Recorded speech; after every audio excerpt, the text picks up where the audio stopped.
നഗരങ്ങളിലെ അറുതിയില്ലാത്ത പ്രശ്നങ്ങളിലൊന്ന് കുന്നുകൂടി കിടക്കുന്ന മാലിന്യമാണ്. എന്നാൽ ഈ മാലിന്യത്തെ ഊർജ്ജവും വെളിച്ചവുമാക്കി ഗ്രീൻ ഓസ്കാറിനുള്ള അവസാന 10 ഇടം നേടിയിരിക്കുകയാണ് തിരുവനന്തപുരത്തെ ബയോടെക്. ബയോടെക്കിന്റെ അഭിമാനാർഹമായ ഈ നേട്ടത്തെക്കുറിച്ചാണ് ഇന്നത്തെ എഡിറ്റേഴ്സ് ചോയ്സ്.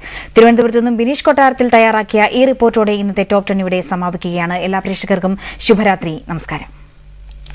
5 വിഭാഗങ്ങളായാണ് ഗ്രീൻ ഓസ്കാർ നൽകുന്നത്.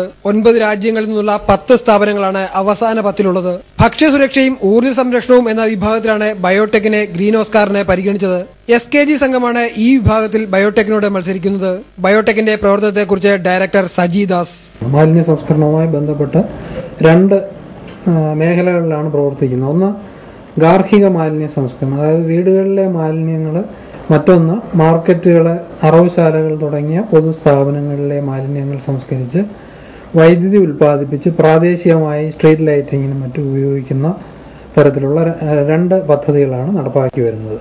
വിവിധതരം കുടുംബങ്ങൾക്ക് അനുയോജ്യമായ 9 തരം പാചകവാത പ്ലാന്റുകളാണ് ബയോടെക് വികസിപ്പിച്ചിട്ടുള്ളത്. ഇവ 13,000 വീടുകളിൽ സ്ഥാപിച്ചിട്ടുണ്ട്. 220 പൊതുസ്ഥലങ്ങളിലും പ്ലാന്റുകളുണ്ട്. സംസ്ഥാനത്തെ 20 ചന്തകളിൽ മാലിന്യങ്ങളിൽ നിന്ന് വൈദ്യുതി ഉൽപ്പാദിപ്പിക്കുന്ന യൂണിറ്റുകളും ബയോടെക് സ്ഥാപിച്ചിട്ടുണ്ട്. ജൂൺ 16-ന് ലണ്ടനിലെത്താൻ ബയോടെക് ഡയറക്ടറെ അധികൃതർ ക്ഷണിച്ചിട്ടുണ്ട്. അമേരിക്കൻ മുൻ വൈസ് പ്രസിഡന്റ് അൽഗോർ ആണ് അവാർഡ് നൽകുക.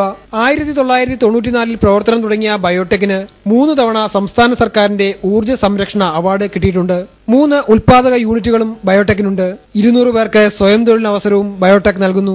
മണൽവാരലും വനം കൊള്ളയും കയ്യേറ്റവും കൊണ്ട് പ്രകൃതിയെ കൊന്നു കൊലവിളിക്കുന്നതിന്റെ തനിയാവർത്തനങ്ങൾക്കിടെ പ്രതീക്ഷയുടെ ഒരു ചെറിയ പച്ചപ്പും ആശ്വാസം പകരുന്ന വാർത്ത തന്നെയാണ് തിരുവനന്തപുരത്തെ ബയോടെക് പരിസ്ഥിതി സംരക്ഷണത്തിനുള്ള ലോകോത്തര സമ്മാനമായ ഗ്രീൻ ഓസ്കറിന്റെ സാധ്യതാ 10-ൽ ഇടം നേടിയെന്നത് അത്തരമൊരു സുവാർത്തയാണ്.